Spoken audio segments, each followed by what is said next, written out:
Ким Аллахтан корко турган болсо, кандай проблема болбосун, кандай сыноо, кандай кыйынчылык болбосун, ошол сыноодон Алла өзү алып чыгат. Плюс Алла өзү күтпөгөн тараптан рызык берет. Аллаху акбар. Караңыздар.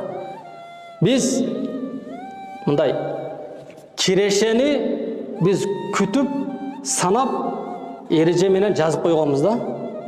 Мен азыр мынага мынанча сом берсем, мынанча сом кайтат деп. Туурабы?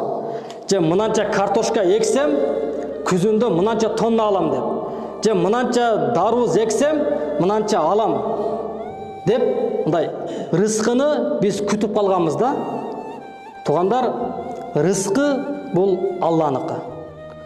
Алланын рызкысы бул өтө кенен. Биз чектеп койгонбуз Алланын рызкысынычы.